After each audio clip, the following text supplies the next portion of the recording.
you doing today, guys? The name's Yoki here. And Larkus, and welcome back to the Upside Down channel. Now, first of all, I'd like to thank some of you guys for spending some of your precious time here. It really means a lot, and we really hope that you enjoy our content. It's a pleasure to have you guys here. Before we begin, don't forget to hit that subscribe button and become part of the Upside Down gang. And before anything, while you're here, make sure that you click the subscribe button and the notification bell to make sure that you are part of the Upside Down gang. Now, what are we doing today? Why do I have face cam? Why are Well, you repeating me? that's true. That's another really good question. But what we are doing today is we are doing the first Upside Down Podcast, segment 1. Now, today we are going to be featuring two very big Marvel Contest of Champions YouTubers and talking to them about how they started out their channel, what it took them, and was it hard? And what do they wish for now? First, And go ahead. our guest stars are Kiryu, or as you guys know him as KT1, and our second guest is MrSmileyCo. Is this when I talk now? Do I say hello now? Yeah, you can. Hello. KT1 can also say hi. Hello there, guys. Hello there, guys, and welcome back to the channel. Yeah, We're so very Not mine for this this. time. yeah, it's not yours this time. It's mine this time. I mean, you'll probably be here again in a year. That's when we're gonna be doing the checkup on you. So you'll get to say this again, sooner or later, and then you'll get to claim my channel because two videos. That's basically probably gonna be the two videos that are gonna get the most views. Let's be honest. Um, anyways, so how are you guys? How are you doing? I'm doing alright. How are you? I'm pretty good. What about you, Katie? Yeah, I'm just fine as well. Just enjoying a relaxing evening after hard day's work. So, can't complain overall.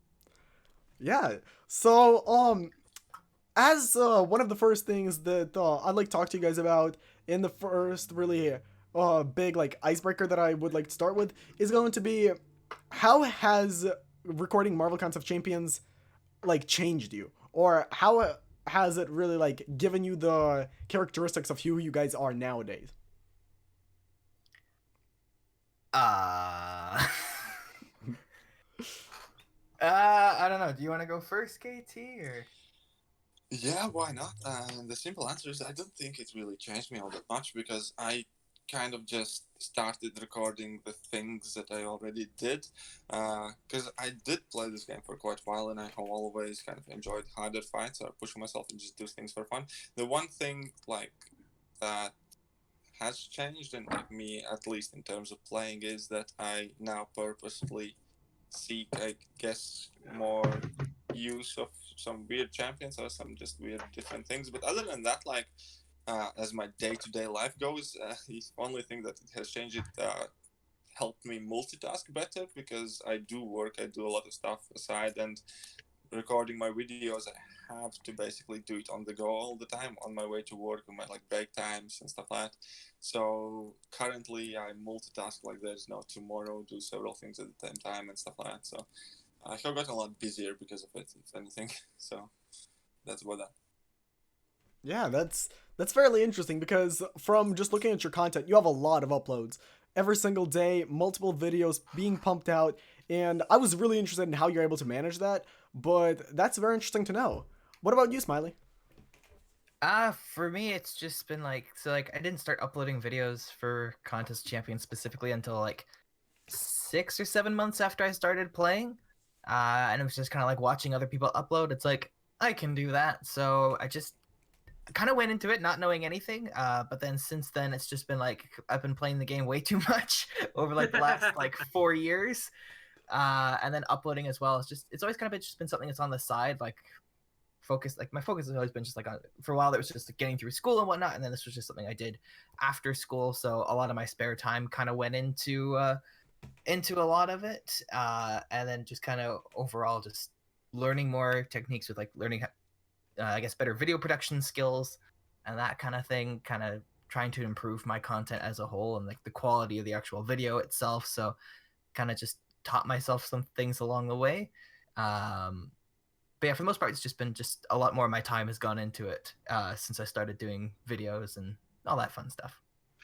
I Yeah. mean, I can understand that some of these games can be really addictive, and that there's nothing wrong with that. And also going along with how you've learned things over time, maybe sometime you can teach me some of your skills as well. Definitely. I'm a talentless fool. Yeah, so definitely a very interesting story because something that many of our viewers might not know is that KT1 is a bigger YouTube channel when it comes to subscriber count. However, MrSmileyCo currently beats KT1 by total views and by the amount of time that he has been on YouTube. So that's the very interesting thing because SmileyCo has been here since July 31st, 2015. And that is one wild journey. 4 years. Like, Yeah. that's a lot. It's definitely been a grind. Yeah, I can definitely see that because over the past 4 years, you have accumulated 3 million views, and that's quite insane, honestly. While KT1 has been able to achieve something very similar to you, he is about to hit 3 million views when he only started in January of 2019. Obviously, it was late January on the 29th, but I'm just interested. What do you think would be happening if you had the ability to post multiple videos a day, just like KT is able to? Do you think your channel would be a little bit different? Yes and no. I think sometimes it depends on like what kind of content I'm uploading. Like if it's just a lot of fluff and nonsense, then if anything, that might actually hurt my channel more. But if it's a lot of like content that people are wanting to watch and bring more people in, then I definitely could see maybe it'd be a little bit more like KT1 uploads a lot. People like Seaton and Brian Grant, they upload like all the time. So there's constantly stuff coming out. So they know that people know that they can go to them to find out pretty much anything. So it could be that same scenario where if I were to upload more, then more people would come because they know that they can get more from me. But at the same time, I'd be spending a lot more time on that, and sometimes I don't just like I'd like to be able to upload more, but sometimes I just don't have the time to do it. I try to upload whenever I can, but I'd say the main thing though would just be it depends on what specifically I'm uploading. Like I said, if it's a bunch of nonsense, a bunch of irrelevant content, then it would do nothing, if anything, hurt my channel. But if it was a lot more useful content, more relevant stuff, then definitely could potentially see like an increase in views and subscribers and all that kind of stuff. Makes But sense. then what? Go ahead. Then Joachim. how about? I'm sorry. Then what about if you had a little bit of both? You have more that are relevant to what you have, but then also you have some, like say, funny moments going on over here on the side, where you are with like friends and playing casually. Um, If you get what I mean. yeah, I get what you mean.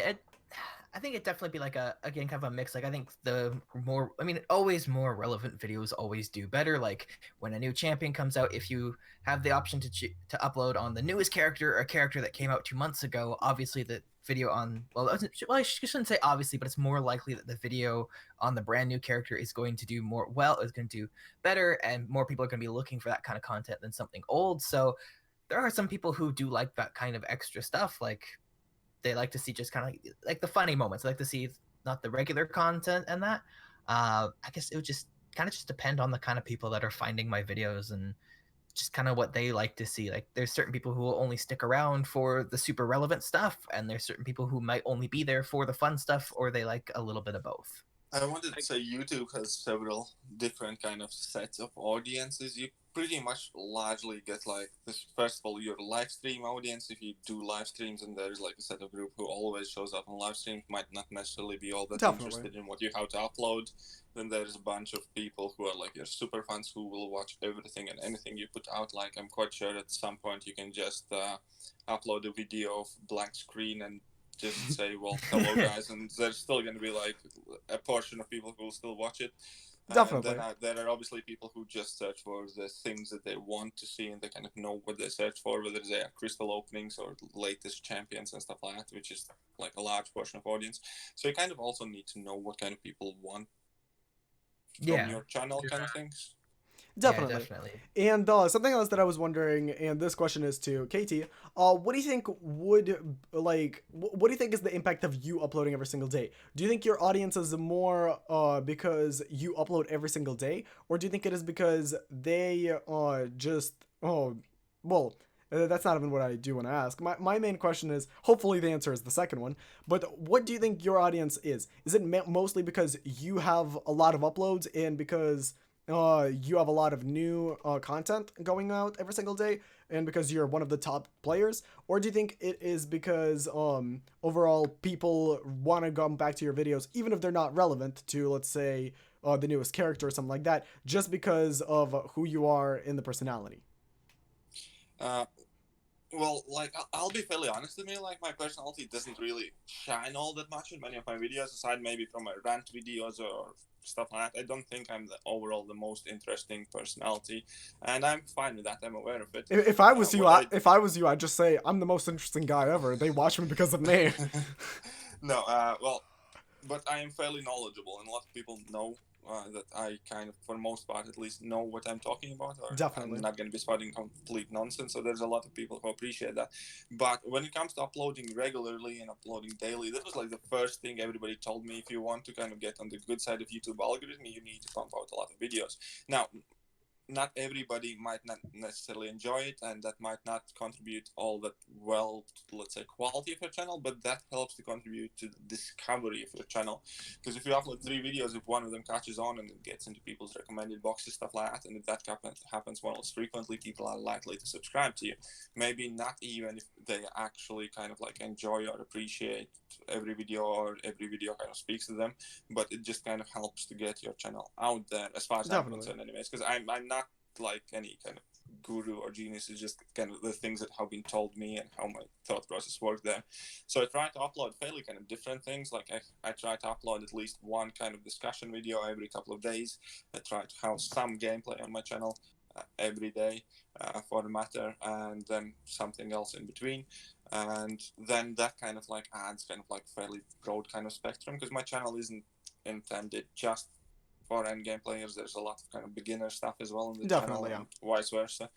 So it's just kind of, you want to shoot kind of across the board and see what sticks and what speaks to people. And then if a person subscribes to you, then obviously they're gonna stick around to see if there's anything else coming out on your channel that they like or appreciate. But yeah, I don't particularly think it's my magical personality or my charming smile or anything like that. Makes sense. I think it's more so about the actual content. Like, you actually probably have noticed that I don't have good video editing skills. They're very kind of poorly I mean, your edited. content's still interesting. Your content is very interesting because whenever, let's say, I watch it, or whenever just overall people watch it, you have a very big audience because you do interesting content. Even though you might not say it's your personality, I will be completely honest, I think at least I think there's a big part played because of your personality. Maybe not because you think that you have the most charming personality, but a lot of people in the community do enjoy your personality overall. Not possibly because maybe you have the biggest smile, like you said before, but it is because you're knowledgeable. And as your name right now is getting farther and farther around, you're kind of like Legacy in my eyes, because Legacy is very well known for his timing. He is incredible at being able to intercept. I think everybody can agree that about this in this community. If it comes to intercepting and you need somebody to do an interception battle, I have not seen a better YouTuber for it other than Legacy. So when it comes down to that, I feel like everybody would pick him in the community.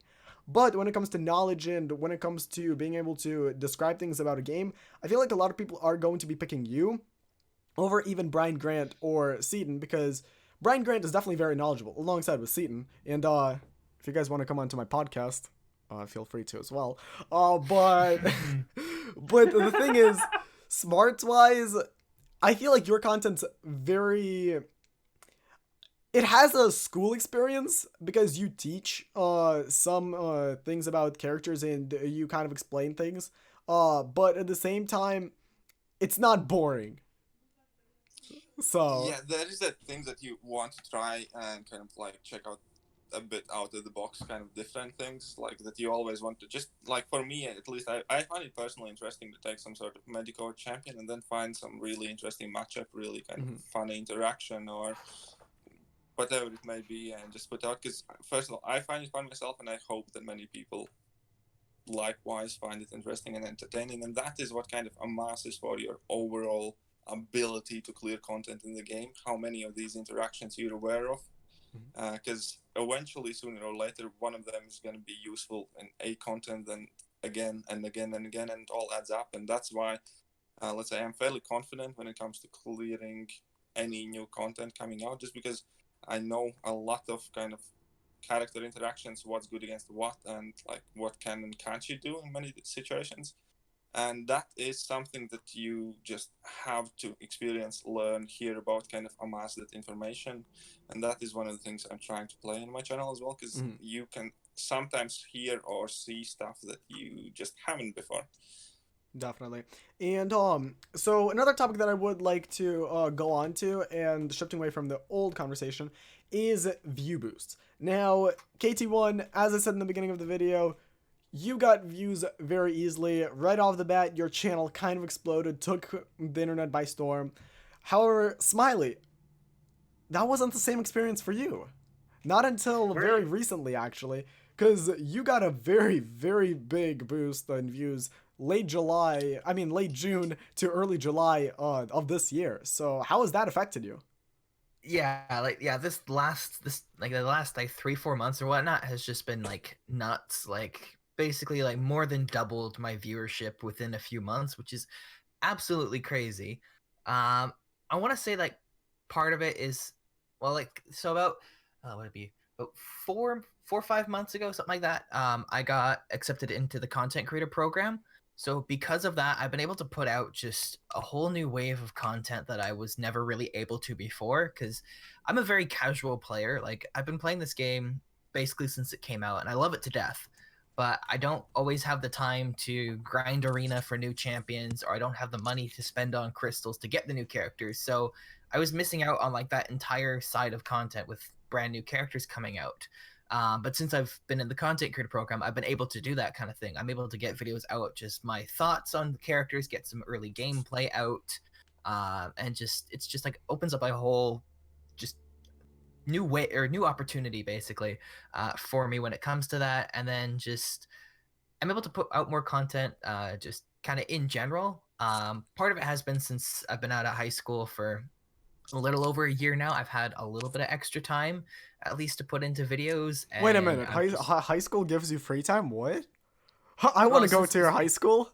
No, since I've been out of high school, I graduated in 2018. Oh, okay, you've been out. I thought you just went in, and I'm like thinking to myself, wait a minute. Oh, no. Wait a minute. But since I've graduated, I've just had a little extra time to put into it, which also means part of it's also because I've had more time to play the game itself. I'm able to get through maybe like certain event quests faster. I'm able to just get more out of the game, and that then leads to more content that I can make. But I think just overall, one of the big things has been the content creator program.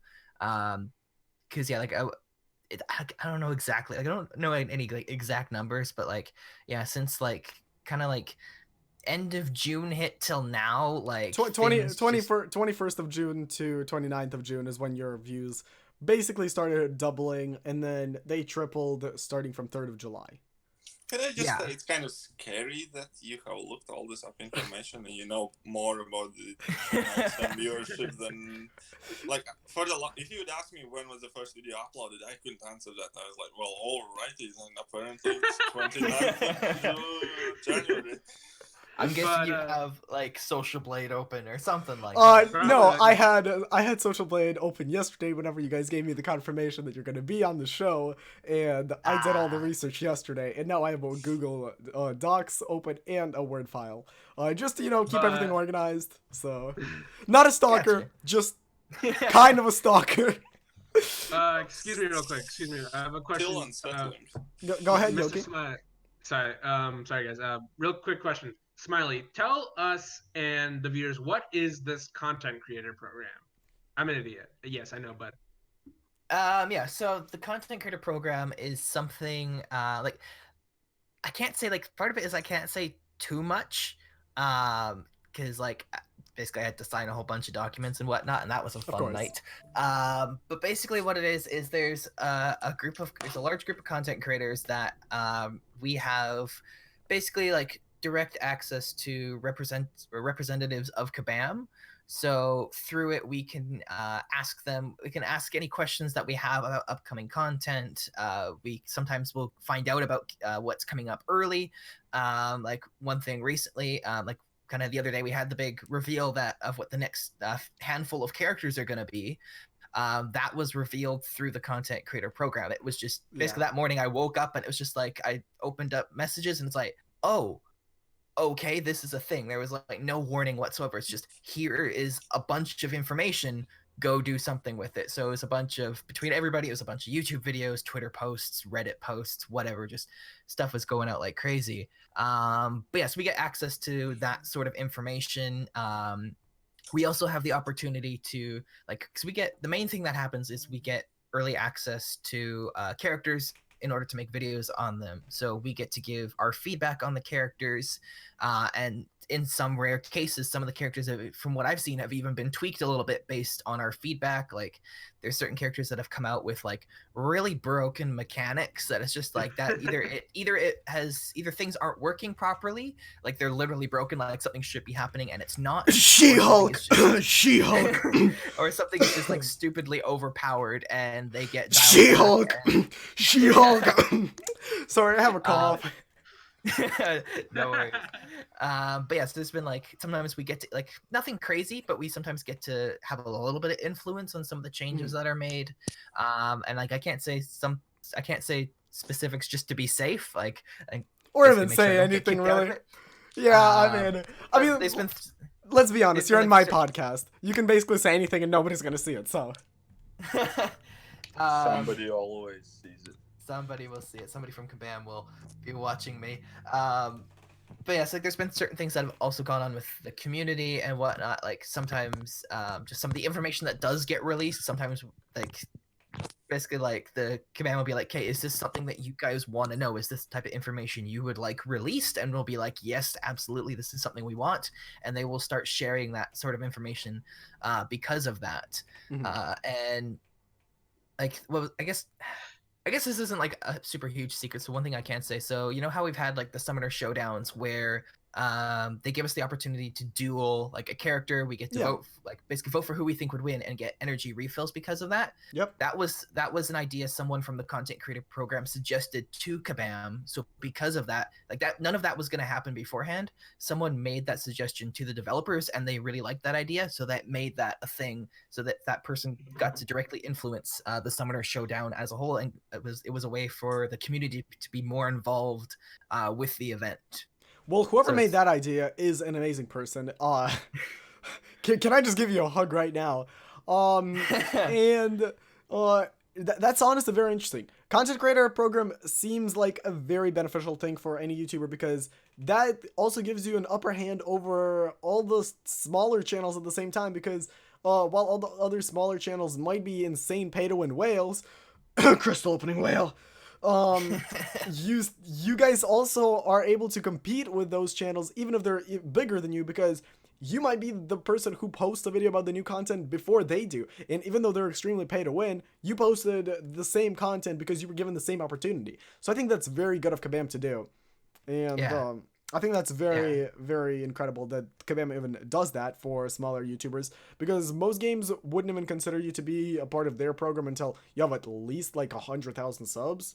So, and then like, go ahead. That's one thing that is kind of interesting with the program as well is, like you said, smaller channels. There's a very wide range of people. We have some of like the largest people in the community who are part of the content creator programs, and then we have some of the smallest people. It's through the application, like it's Kabam decides who they want in the content creator program. Like you have to apply for it and they'll decide if they want you to join the program or not. But there's just a wide variety of people. Like I said, I'm not sure if I can give specific names, so just to be safe, I won't. But yeah, some of like the top people in the community, at least like people who are very well known are in the community, and then you have some smaller people who may only have like a couple hundred subs, and then you got people in the middle, kind of like me. You've got a couple thousand subs under our belt, so we've got at least a decent following. So that's also part of the thing, is like they want the information getting out there. Mhm.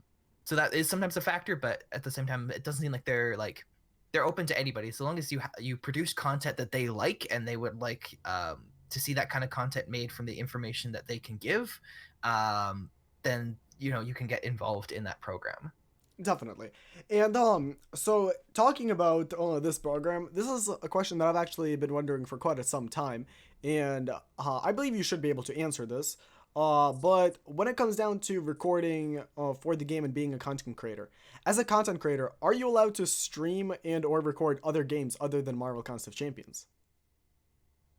Yeah, like that's something, like they don't give you any sort of like limitation. Like you can do whatever you want. Well, I shouldn't say whatever you want, but like with the information that they give you, there are certain requirements you have to do. Like there are embargo dates and stuff like that. So they do give you limitations on that kind of content. But apart from that, you can do pretty much whatever you want.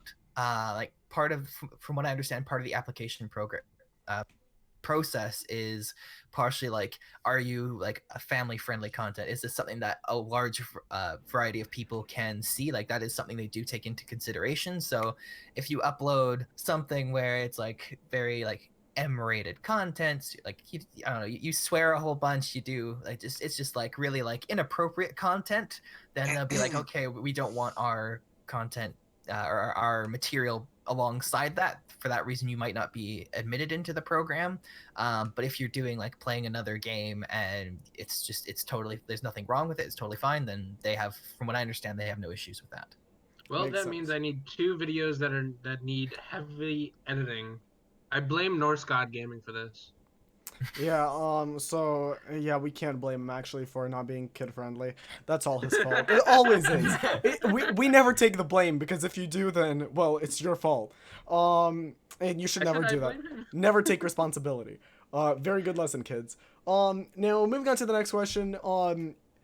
Is Marvel Contest of Champions the only content that you guys are going to make? And this is to you, KT. You can start it off, and then Smiley, you can go on after. So. Well, first thing I kind of wanted to add a few points on content creator program, like maybe a few Of course. Go ahead. kind of criticism stuff like that. One thing I think content creator program has suffered and will continue to suffer severely from data mining. The fact that there is data mine information available even before content creator people get that information Mhm. quite often, I think kind of like severely diminishes the benefits of content creator program. Yeah, it kind of Definitely to a defeats the degree. purpose. Yeah, pretty much kind of like Yeah, that is something like some of the developers have talked about. Like that's one thing also, like they have said that they're not going to admit, like if you join the content creator program and you are like a data miner or whatnot, basically like they will put severe limitations on when you can release stuff. So as far as I know, there are no data miners in the program at the moment. yeah, but but that is there are still people who use data mine information. For instance, Legacy has been talking about, oh, this is like the leaked information, and then yeah. 3 days later, okay, this is a CCP video. Okay, but anyway, so that's I kind am of like the point totally, there. I am totally not googling something. Is data mining illegal? Like one thing that at least the developers have mentioned, like if it's information that has been put out into the open, like it has been data mined, it's fine. Like one thing they try to emphasize is sometimes that the information is not always 100% accurate. Like it may be like like for a character that's being revealed, if like they reveal like the abilities of the character in the game, it might be like the first version of the character that the information was put into the game. Oh yeah, yeah. There's Updated. obviously that issue of stuff being changed, and that's perfectly normal. But still, it kind of gives you the gist of it. Wait a Anyways, minute, that gets wait a people minute. talking about it before like anything else. Why is data mining legal in the United States? What? That is so weird. That is This so is why I weird. love the U.S. Oh my god. So I hear him thinking to myself, okay, some people are data mining. That's probably illegal. What the heck? It's not. Yeah, no. If it would be, they would have no definitely done something. Kabam, just saying. In your agreement, you might want to put something about data mining being like, against the rules of your game, and then maybe you can sue those people to make an example out of them. Good idea. It's illegal. Very good. Well, obviously, but making hacks for games is also legal. But look at Fortnite. They made a full-on policy saying, you hack, well, you're gonna be banned, and we're gonna file a lawsuit against you. And the guy that was selling hacked clients, he got a lawsuit after him. He was a kid, and Fortnite made an example out of him. Kabam, you gotta do the same thing.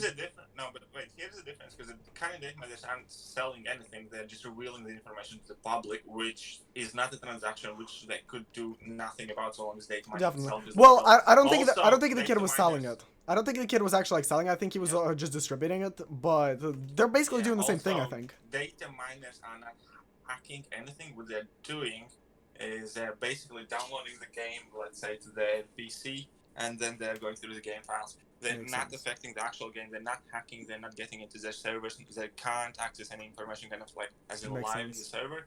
What you need to understand is that when they download the game, it immediately becomes kind of its own world sandbox Makes environment. sense, Let's say yeah. you don't even need internet and you can't interact with any other players who are playing this game, and then you access information in the game. Makes so sense. that's not exactly hacking because download is available for Yeah. free to everybody. I Anybody mean, can Marvel download, Contest Champions and- is a free game. It better be available for free, you know? Yeah, and so I don't think there's much they can do in that kind of sense. Yeah. It's kind of, imagine you download a picture or a poster that's free and available, and then you go through the pixels and find all the secret stuff that has been put in it. Let's say when you magnify it 5,000 times. It's kind of the same thing here. Yeah. It's revealing the information that's already out. Why is it the tool? Anymore. Now, going back to the question that I asked you before, and this is something that I personally am very interested in. I think that a lot of your guys' viewers are also going to be very interested in this. And is Marvel Contest of Champions the only content that you guys are going to be making? Or is there other content that you might be interested in as you move on forward with your YouTube careers? For me, well, first thing that I kind of want to make happen, maybe a bit further future, once I can stand with my current channel a bit better, I want to make a social channel. Kind of like in between Like talking about like a people's blog? motivations, kind of like how to deal with scenarios, your character motivations, kind of discussing certain events or certain kind of situations. Because I do find people and what people do fairly interesting, and I always like to kind of pick it apart, kind of reasoning in the game, like what was, let's say, some person thinking at a time, or kind of like discuss about things that many people don't think about just by looking at the first thing. So I do eventually want to do maybe a bit less gaming related channel, a bit more kind of social channel. Also kind of like just kind of like random goodwill, maybe random acts of kindness, just kind of something a bit more interesting. When it comes to gaming, yeah, I do think that a bit further down the line I definitely could get into some sort of other games and different gaming, but the thing for me personally right now, with work and everything else that I'm going on right now, I just don't have time for anything else. And this is a game I play already. If I ever, let's say, luck would have to grow my channel to a point where, let's say, I can take the time, a while off work, and then get myself to a bit more kind of different projects, then yeah, definitely I would like to explore some other stuff. Also, for instance, even in Marvel, people have been asking me to make like free-to-play accounts, start over, but those are the things I could only do if I actually would have time for it, not kind of like doing like full 40-hour work week and stuff like that, or more than 40 hours. But yeah, so I would like to consider quite a few different kind of things when it comes to YouTube, but it's always like the time and what can you do and what can you afford. Time-wise, if I free my schedule a lot more, yes, I will be doing more different things, but not. I don't think it's currently really possible and realistic. Now, what about you, Smiley? What do you think? Is new content coming anytime soon? Like, I'm kind of in the same boat where it's like I would like to try some stuff. Kind of just scheduling in real life is kind of an issue right now. But I have tried, like in the past, I have tried doing some other stuff, specifically just some other games in the past. The downside is they seem to do nowhere near as well as Marvel Contest of Champions, because that's for the most part what I built my this channel on. So I feel like if I were to do other content, at least on this channel, and want it to at least do decently well, it would have to be something that's kind of in the same realm, like kind of things that people who like Marvel Contest Champion would also be interested in. So maybe some more Marvel games or something that's kind of in the same realm, or same kind of themes in that. Those things I could do, and again might do at least decently well. Highly recommend League of Legends, actually. From my experience, a lot of people that play Marvel Contest Champions do play League of Legends. That might like be just the people that I've met, but I personally really like the game as well. So I mean, highly there's recommend also. Oh, sorry. I mean, there's also the new Avengers game that's coming out within the next year, so we could also try that for like gameplay wise. Yeah, the Avengers game is going to be incredibly good as well. It's going to be PS4, PC, and Xbox One, from what I know. Yeah, I've already got that one pre-ordered. Yeah, I got that pre-ordered. I am very excited for it. I probably should pre-order it right now. It's incredibly good. So hopefully you guys will be making some content on that as well. And before we go on to the actual Marvel Contest Champions topic, I will want to ask you guys one myth and or possibly fact, depending on obviously whether this is true or not, because from my personal case, you know, it's definitely not true. Yeah, what's up? So, just off topic right here, but the Avengers game will be multiplayer. Oh, nice. It will be? Okay. Yeah, so I could get it on PC, and we could do content with each other for this. definitely can. Yeah, that's very interesting. So It's 4-player co-op. yeah. So now I'm gonna go back here and I'm gonna just ask something, because Social Blade, it's a very trustworthy site, right? And Social Blade is currently telling me that I'm making 31 cents to $5 per month and $4 to $59 a year, which I don't know where that money's going, because it's not going into my pockets. It's not going into my pockets. It's not going into Yoki's pockets. But according to Social Blade, KT, you are currently making $171 to $2,700 per month and $2,100 to $32,900, while Smiley, you are making $384 to $6,100 per month, with the yearly estimation of $4,600 to $73,000.7. How accurate is that? Yeah, is that accurate at all? Can you give me those numbers again? So, are you making between $2,000 and $32,000 a year from YouTube? In between, that's a very big in between that. I know, right? I mean, it's only. I am making some. Let's say, yes, I fit in there. Yeah, it's somewhere in there. Social Blade's kind of right. Would you say it's leaning more toward the 2,000 or more toward the 33,000?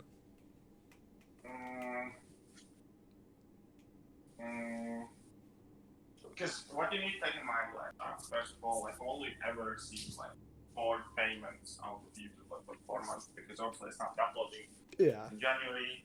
Now it's like September, so I've been doing it for 9. So, It takes a couple of months to get monetized. So have you made $20,000 from YouTube? So far, Yeah, so far. no, I have not made $20,000. Okay, have you made $10,000 so far? Once it actually let me check, I can. Okay, so it's definitely close. It's definitely close to 10,000 since you got to check. So Social Blade's kind of like not super true, so it's kind of in the lower like 30% accuracy. Now, Smiley, while KT's checking, have you made between 4,000 to 74,000 from YouTube? I wish. I wish. For me, for me personally, that's very inaccurate. It's much lower than that. Have you even made 4,000 from YouTube? No. Okay, yeah. So Social Blade, you're lying. Well, I think for me specifically, one thing I don't think Social Blade takes into account, because one thing they can never know about is whether or not a video is demonetized or not. And for me specifically, some of my more successful videos are demonetized. The reason being, at the time when I uploaded these videos, I was still fairly new to YouTube, and I had really no idea when it came to like copyrighted materials and whatnot. So some of my most viewed videos have just it's like a Fall Out Boy song or Imagine Dragons or just a song Yeah. from the radio I just threw in for background music. It got copyrighted. So they don't know that. They don't know whether or not my video's been demonetized or not. So I don't think they account for that. So while my videos might be earning that much money, I at least don't see that money. That money is going to whoever put the copyright claim on my video. So it'd be nice if I was earning that much money. That'd be pretty sweet. But yeah, at least I don't think Social Blade takes that into account. Because I think it's like currently my top like 2 or 3 videos are all demonetized. Like once I learned why they were being demonetized, I've since switched over. So videos that are like doing like similar, have had similar success, those videos I am earning money on. Sorry, my mouth is not working today. It's fine. Those videos I have earned money on, but those other ones may have earned that money, but at least I personally don't see any of that money. And I honestly, I think there is a way to get rid of that audio. I'm unsure, but yeah, you can always go back to the old videos and remove the audio from them. Hopefully you already have. Well, there is that option, like within like your YouTube editor and all that fun stuff. There is that option. The problem is for me, the main videos, the ones that have done super well and are demonetized, it's the entire video is music, and the issue is they only give you the option in the editor to cover a certain amount. Like I've tried to they give you the option to like put a song over top of or music over top of that kind of thing, and I've only ever been able to get the option where I can put one song over top of it, and I might have like 2 or 3 songs in the entire video, so I'm only covering like half of it. So it's only like part of the issue is being taken or is being taken away, where the rest of it's still there.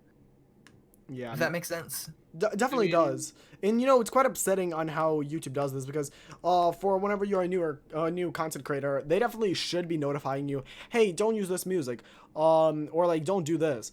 But once you don't know, what happens is YouTube doesn't really notify you, and then all of these companies take advantage of you and quite literally steal your money that you have worked for and could have possibly made. And obviously Social Blade might be wrong on the number of 73,000 for your channel, because I don't think anybody on YouTube, except for like very, very specific individuals, even makes the estimated earnings that is like listed for the upper tier on Social Blade, which for your channel is 73.7 thousand.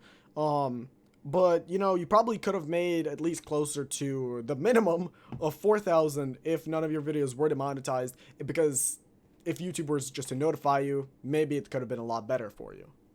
So yeah, definitely. Like it's been nice that like YouTube, they recently announced that like they're taking actions to help deal with videos getting constantly demonetized. Like there's lots of people who you'll see them posting like there was 2 seconds of a song got put in their video, and for that entire reason the full video is demonetized. So YouTube is put in measures to help deal with that. So like if they can see that there's like just like an accidental little bit of music that couldn't be copyrighted, they'll just be like, no, that was not intended or anything like that. Or if it's just very, very tiny amount, then they'll be like, okay, no, we're not gonna demonetize your video. You're fine. Actually, it's also a bigger job issue behind that. for people to actually do. Katie, go ahead. Sorry about that. There's an actual bigger issue why YouTube's taking the stance of demonetizing videos, because a lot of music has been advertised royalty free, because if they don't claim the copyright right away, it is royalty free and you are using it. However, what a lot of these kind of newer artists do, and what a lot of like my streams, for instance, still occasionally do get monetized, is when these songs are advertised as royalty free music, and then a week later, 2 weeks later, 3 weeks later, whatever, they do like copyright that music, and then they have to monetize all your videos. So I have had that happen to me, and that is kind of like a fairly decent big problem, especially for streams. But the upside on that is, well, first of all, I don't use music in my videos for most part, so my videos are fine, and that is what gets kind of like your ad revenue money. Streams don't get a lot of ad revenue because I don't know how many people watch it, or well, basically, you don't get as much ad revenue from streams. So some of my streams get demonetized that fast, I guess. But yeah, that is like another issue that people are demonetizing music later on once it has already been. I don't think it's music. Yeah. So now I do want to move away from just the YouTube channel part of it. You guys are Marvel Contest Champions YouTubers, and a lot of the people that are going to be watching this podcast are definitely going to be from the Marvel Contest Champions community. So I know that some of you guys have already made the review for the new update on your channels. But I would also like you guys to go on to the 6 months reveal for that Marvel Contest Champions has made. And I do want to talk to you guys about some of the content because personally I am a fan of Marvel Contest Champions. My YouTube partner Yoki, he hasn't played it that much yet, so he doesn't necessarily have too much of a say as to like does he understand the community or not. But personally, I'm a very big fan of Marvel Contest Champions. I've played this game for about like 5 years. And So you played the game for longer than it's been out? That's impressive. wait, has it been out? Has it been out for 5 years already? This December is gonna be the 5-year anniversary. Okay, maybe not, because I played like since back in the old day. I started like somewhere in 2015. Very early 2015. I started out. It came out like November or December of 2014 because I started playing it. It was like a couple weeks after it came out. Makes sense, yeah, because I started playing it, I think, actually probably around your time, maybe a little bit later then. Because back when I started out, I remember when I used to think Gamora was godlike.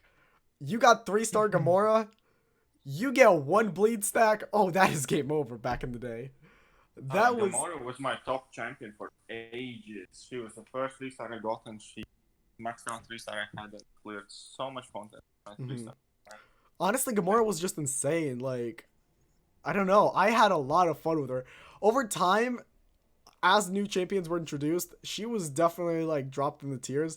But back when it was either Black Panther, Gamora, or like somebody else, I thought that Gamora had like the coolest of all abilities. Like, Black Panther, he just jumped around. Wolverine kind of just jumped around. Spider-Man just jumped around. Gamora, oh, she swung a sword and she about to kill you. Like, you know who's my favorite though? Vin Diesel. You know, he's a very good champion. Unfortunately, he's not in Marvel Contest Champions. He is. He's the voice of Groot. That's so... what I mean. Okay, you know what?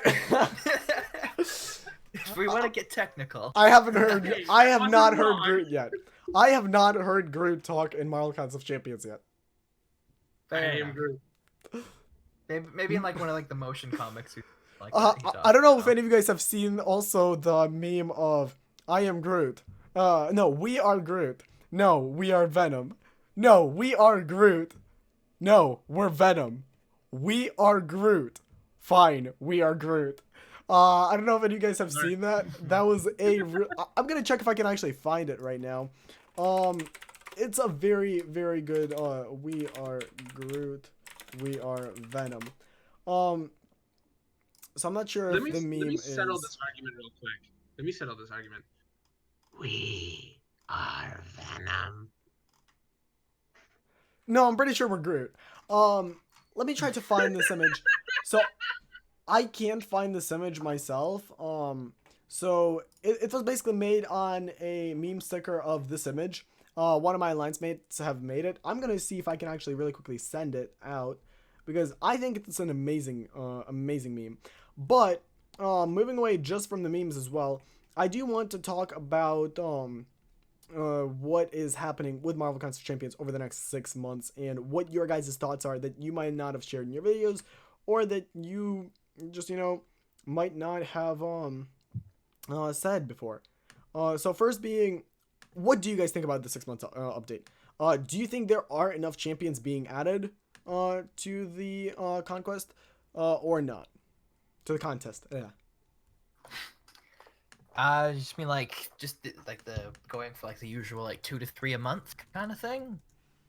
Well, not even going from that. I'm just saying overall. Do you think there are enough champions being added? Just from all of the new champions that are being added. I'm guessing you already saw the calendar, right? I've seen like I got it when it came out. I got like a brief look at it. I didn't get like a super great look at it. I'll see if I can just find it again and Well, maybe I can give it a little bit better feedback. I sent you the link on Discord. It's the 6 month one. You just check your Discord messages. I sent you it. You know the funniest character to add to a Marvel Contest of Champions? Also, Well, the thing- let me well, just the say thing one is- more thing. I just posted the We Are Groot image on our Discord general chat. It is about to pop up momentarily, and I will show all of the people that are watching the stream.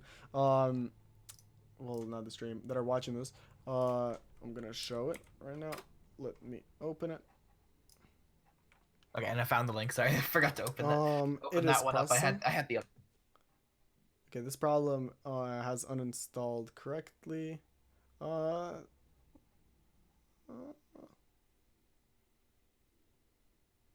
Wait a minute. We don't have to worry about That is so weird. the image Okay. if it's not working. Oh yeah, for some reason it failed processing. That's very weird. I thought I sent it out pretty good. So I will at least show to my viewers. So the image is this, as it doesn't want to show. None of you guys can see what it is, so you're probably dying of boredom. But what it is it is an image of Groot, and it is saying "We are Groot." Venom responding with, "Wait, what?" Oh, there you go. It just went through it. So this is the image. I think that this is probably the best Groot meme that I've seen in my life. I can pretty confidently say that. One of my guildmates posted it. Amazing joke. Anyways, moving to the actual calendar. So, what do you think? Do you think there are enough champions being added over the next 6 months, or no? There's always the same amount of champions being added, one every 2 weeks. It hasn't changed for years, and I think, yeah. Do you think that should be changed, though? That's mainly what I'm getting into, because nowadays it feels like there are more and more characters every single year, and I feel like, do you think characters should be added on a linear scale like they are right now, or do you think they possibly should begin to be added exponentially? No, I think they should increase the tempo. Honestly,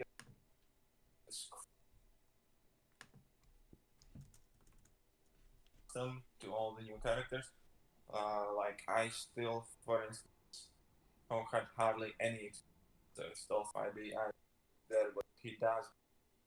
Like it's harder and harder to learn the characters. Like so, it feels like it's bigger and bigger of a job to do as is. I think if they increase the speed anymore, it would be borderline unbearable to kind of like. Then you would feel like job to Well, I mean, log there in are and read and watch and explore. Because the aspect of this game is that there is portion of learning the champion, what he does, you whatever. And let's say in case of AW, you need to be fairly facing champions. You need to have dual sort of idea of what you're getting into, and that is like kind of your job. Let's say if you're taking life so seriously. Definitely. And if you increase that, then it would be overkill, I think. Yeah, and something that they're doing right. Okay, yeah. So something that they're doing right now is whenever now they just released. I don't know if it's even on the notes here. I don't think it is. They just released the last 5th chapter of Time for Time. Alongside with that, in the arena, they are doing the 2-star unidentified crystal. Do you guys think that that's something that maybe they should do all the time? Or do you think that this should be just a right now scenario? Because whenever you do get the champion from that crystal, it's a 2-star. So it definitely can't harm anybody. And whenever it's a duplicate, it only adds to the synergy level, and it doesn't actually give you the shards or the ISO. So do you think whenever there's any new champion, everybody should be able to get it in the 2-star variant just from that arena event? or do you think that it's kind of good the way it is, based on not being able to get it right away? Like, part of me is like, for like one of the main reasons is for me that I play the game is like to try to collect as many champions, like different champions as I can. So having access to maybe like a 2-star version of the new champions would be pretty sweet. Like, I'm excited that they're doing this little arena to get some 2 stars that you can't normally get. The collector part of me is super excited about that. But at the same time, like, I feel like, because you can have like, we're up to 6-star champions now, so there's just like there's already a lot of different versions of champions available, and with kind of like the end game just of contest champions getting just constantly growing, part of me almost wants to say if they could make it so like just like even just like the 3-star versions of newer champions are easier to get. Like, Mm-hmm. it's like right now they kind of have it, like it's a delicate balance that they have to keep within the game, like to keep people playing. So like they're not always guaranteed to get the new champion. They have to at least try to play something, so at least it's like never certain that they'll have the new characters, just to keep people playing. But part of me does wish that the certain characters were like, or newer characters were a little easier to get. Maybe not like a 6-star version of the character, of course, Obviously, but like yeah. even just like the 3 and 4 stars, because yeah, like they're getting to the point now where like in the end game, like, unless you're an absolute god at the game, which personally I'm not, 4-star versions of the characters are not going to be super useful in the end game. Mhm. So, well, just like I'm just like a very casual player. Like I'm like, I'd say I'm decent at the game. I'm just not super good. So for me, sometimes I just need to have a stronger character to use in order to complete some of this more difficult stuff. I can definitely agree with that, because whenever I play the game, I like to take breaks in Marvel Contest Champions, because at times, whenever you just play way too much of it, you actually do obtain everything. And even whenever a new character comes out, because you have saved so many premium shards, or so many 4-star shards, or 3-star shards, or even the Grandmaster crystals, or basically any crystal in the game, you just pop those crystals open whenever the new character is added to them, and you're practically guaranteed him because of how the game drops work. It feels like they are designed to give you the new character rather than dupes, and or unlock characters that you don't have rather than dupes. That's just from my experience. So whenever like I opened 10 premium crystals and a new character was just added to the bundle, I'm basically guaranteed the new character, and then the others are going to be just dupes because I've had everything, and I've never gotten all 10 dupes before if I don't have a new character from the crystal, and if it's available in the crystal. So go ahead. Just wanted to add about this like 2-star issue. Well, first of all, I don't think they should simply to everybody, and they have like cool thing with that Marvel Insider. So whenever there's somebody who really wants those 2-star characters, Featured crystals. I think they have these Marvel Insider here in America. You can have them. Pretty much can get all or most of the new champions is like 2-star or 3-star, just by using your points. So I think that's a cool thing for people who really kind of collecting effort to actually use the system. Unfortunately, it's only American. Could you move a little bit closer to your mic? You're cutting out a little bit. My bad. But yeah, that's the one thing I wish they would change, is that they left everybody across the world use it. USA. So I think they have that already. Like, to get all these champions, if you want to check out the champions, you just have to go to that website, register they would claim your points, and you can get it if you want. And that's fine. And that's, I think, more or less how it should be. If you're willing to put the time and effort, just literally put on a website, you can get these characters. But it's only for USA, which that is stupid, to be honest. But makes sense. They definitely should make that global. But on top of that, I really don't have that much else to say when it comes to how new champions come out. But the last few questions that I will want to address in this podcast before we do wrap it up, because it has been quite some time that we've been doing it. And this is gonna need you to look at the map of the contest, and there are 3 spots that a lot of people are very interested about. So the first spot is the very, very dark circle in the middle. alongside with something going off of the circle, and out of that circle, the next one that goes off is another champion that is red. So our main question is, who do you think is going to be the dark spot? No one. That's the abyss, the real straight opinion. That's gonna come out. So you think so you think it's the event?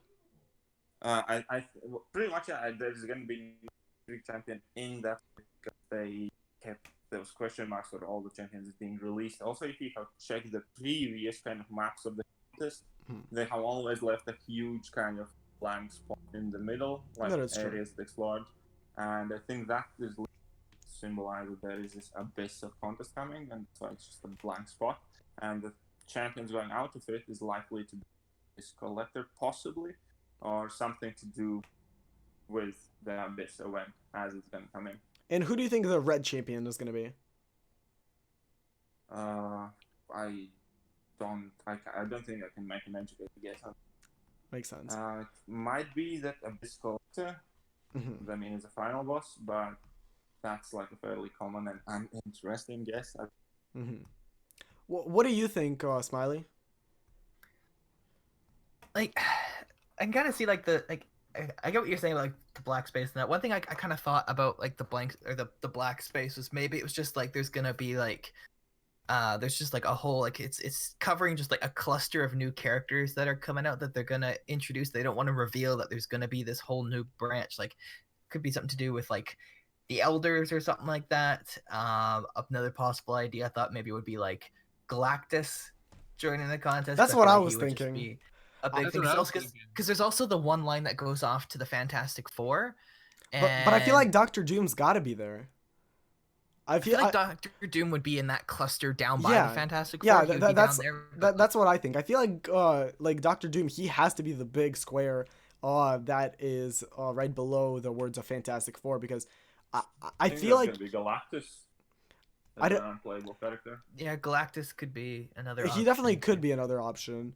In my opinion, it feels like it would be Dr. Doom, because they have given bigger squares to other characters before. One great example of that is the Civil War Captain America / I don't even know what it was. He was the robotic one. I think he was the Civil War one. Oh, Civil Warrior? Yeah, Civil Warrior. So the robotic one got a much bigger square than everybody else. In addition to that, MODOK. He is a playable character, and at the time everybody was thinking that whenever that black square comes out, it's going to be something like some boss in the game, but it was MODOK. Alongside with Red Skull, he also received a bigger square than everybody else. Now, this time, the square is a lot bigger than any other time before. But at the same time, they do kind of make these squares bigger and bigger every single time they do release a brand new character, so it might be Galactus, and he might not be playable, but I feel like Dr. Doom fits a lot better for that spot. But I feel like he's like one of those big boss raids or something that you have to team up against. Something like that. They did say that there will be a brand new event where all of us will have to participate, so it might be the Black Center might be that big event. What do you guys think about that? Yeah, it could definitely be a possibility. Like, there's like some giant enemy that like threatens like the entire battle realm altogether. The Grandmaster, Collector, whoever the heck is in, they reveal it next. You know, they might be like, "Hey, this is like the world will like the universe or whatever you want to call this place would end if something happens or something like that." I mean, Galactus is a planet eater, if I remember correctly. Yeah. So there's a lot of interesting information that is to come. One thing that I would like to ask you, Smiley, who do you think is gonna be the red square? Do you think it'll be some boss, playable character? What do you think? Part of me wants to say like either like I'm kind of thinking it's probably gonna be some sort of like boss or villain. I want to say like possible idea could be like another like Contest of Champions original character, but then also one thing, one of the guys who runs the UMCOC podcast, Deacon, he's been posting. He does the thing on Twitter where he like does a little post about a character he would like to see come to the contest and that. And lately he's been doing some of the other elders, like along with like Grandmaster and Collector and that. So part of me is wondering if maybe that could be a possibility where they're bringing more of them into the story. Like they have the Collector's daughter and whatnot involved, so they might just be bringing more characters from like that group or cluster of characters, whatever you want to call them, just bringing in more characters like that into the story. So maybe that's going to be what that character is. But yeah, because it's just comes off of that giant black spot there, and you only have one other character connecting it. We don't have a whole lot to go off of. So it's just kind of like you could really throw any character in there and come up with some sort of, you could just BS your way through some sort of reason for the character being out. Yeah, so they have a chair on that map, literally. And they do have the chair as well. Can you imagine if that became the final boss? That was like the final end game boss is just the chair. I think everybody would love that. I think the community would go nuts if it was just the chair. Yeah, I think you could actually design it as a somewhat decent fight as well. Give it like several million HP and a tiny kind of electro damage, you know, hurting. I feel like the chair. I feel like the chair would be a great enemy if like the point of it was you got to kill the chair fast enough, and the chair doesn't attack you. It's just there. But you have like 3 minutes to kill it, and it has a very large health pool. There are only specific champions that can kill it, that like maybe get a damage boost, and it can even be a like 3-star champion that can kill it. But it's just specific champions have like the ability to kill it. No, I think they should make just like some sort of incinerate damage boost by 900. Maybe, yeah. And what I was thinking is this, like, yeah, you can definitely burn the chair, but if you don't win the battle within the 3 minutes, you are forced to sit and you lose the battle. Like, yeah, how cool would that be? But the last question that I do want to talk about, and the last topic that I want to talk about, is going to be the brand new Nexus and the brand new update that is coming out for Marvel Contest Champions that has entered the Nexus of Realities this October. What is your guys' view on this? Do you think Guillotine 2099 will really be all that, or do you think that majority of the time we should be waiting for the Silver Surfer or other brand new characters? I'm hoping that she's gonna be because I don't want to like directly compare her to both Punisher 2099 and Guillotine because it's, you know, she's the mix of the two characters.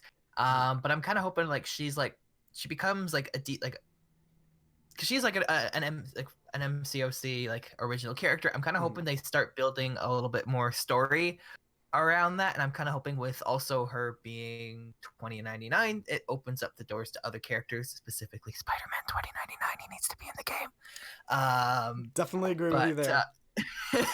Yeah, but yeah, I'm kind of hoping like I know like this year has kind of been all Fantastic Four and whatnot, all that big storyline with that coming out, but I'm kind of hoping maybe this will help maybe set up some stuff in the future, because yeah, they've been introducing a few more original characters into the game, and I'm kind of hoping because like with that they can kind of make whatever story they want when it's their own characters. So I'm just, maybe it might not be anything super crazy like immediately, but maybe this is like the first stepping stone and like a series of events that they're planning with some final end goal for maybe like the end of 2020 or something like that. Yeah, that's definitely a possibility. That's definitely a possibility that I'm really hoping for. Just kind of out there. Okay, so Guillotine, first off, I really like Guillotine as a character in the game. I love her as a character. She's fun. Let's face it, she's outdated. She has literally no effect on her special one, and that's being wasted. And there are some other obviously things, because she's not like the best character. However, she's not bad either. Like up some bleeds, do some decent damage, especially with synergies, and her animations are amazing. She's kind of the more pleasant characters to date to play with, just with that big sword, huge reach. It's interesting, it's fun, I like it. And therefore, them having kind of another chance, their first original creation. Guillotine, the first one, Morningstar, Silver Warrior, and was A-Gun and Champion, and I think something else was their original creation. I don't remember. But those 5 definitely are there. And so they kind of like made A-Gun actually solid. Could good you once again champion. move a little bit closer to your microphone? You're lagging a little bit. But yeah, so anyways, Aegon's like,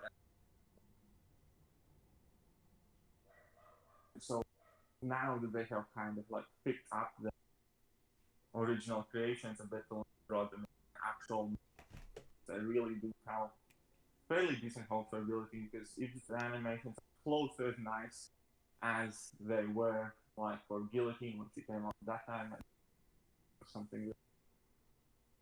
And I'm excited for her. Whether she's going to be better, speculate on that yet, but I am for one happy to see her.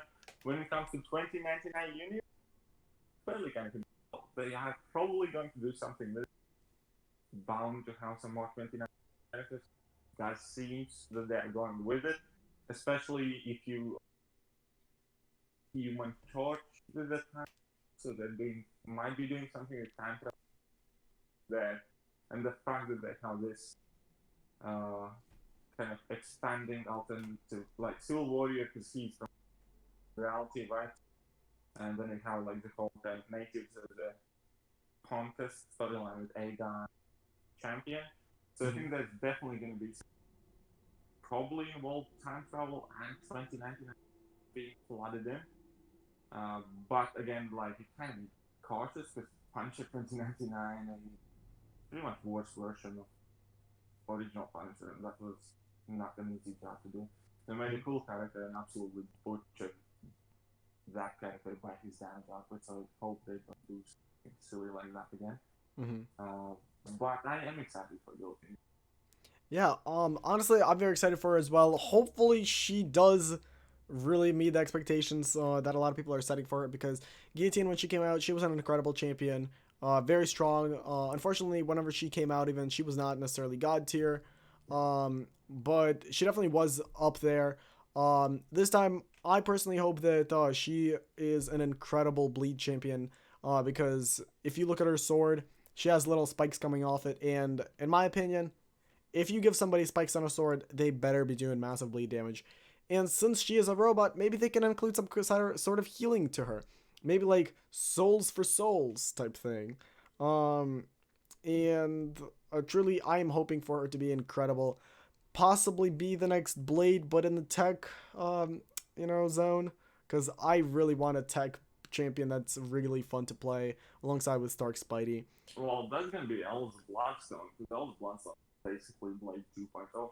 Yeah, I'm honestly and that's very also interested in another that. interesting point that Blade might be getting a synergy. Yeah, if Blade gets a synergy, that's going to be incredible. Because right now, Blade's synergies are incredibly strong. Getting another one that might be an updated one might make him even stronger and even more insane right now. Which is, They could give him another class of Dangersons. I think that would be definitely could. reasonable. Yeah, if they give him a class advantage, like, the only class that I think he really needs a little boost over is probably going to be Mutant. I doubt they're going to give him Mutants, but they could give him like another Dangerson. That could be fairly interesting as well. That would open up him to a lot more matchup. Let's say if it's Science class, for instance, in addition to his original class bonus, let's say taking out Spider-Mans and stuff like that would be so much easier because you have a lot more attack and they would evade as often on Modok with auto and stuff like that. So, Definitely. I think that'd be cool. Mr. Smiley, do you have anything else to add? Not that I can think of off the top of my head, at least. Makes sense. Yeah, so my mom's here bringing me some salad. Thanks so much, Mom. Really, really appreciate it. But yeah, that's, I think, gonna be it for the podcast. Thank you so much for being a part of it. Yoki, go ahead. I do have one question, and it is a very important question that will determine your standing with us. Chicken or burritos? Smiley? Like those are two things that I would never like compare to each other. Like just like fried chicken or burritos, basically. Just fried chicken or burritos. So why choose one and both? I'd probably say burritos. KT1?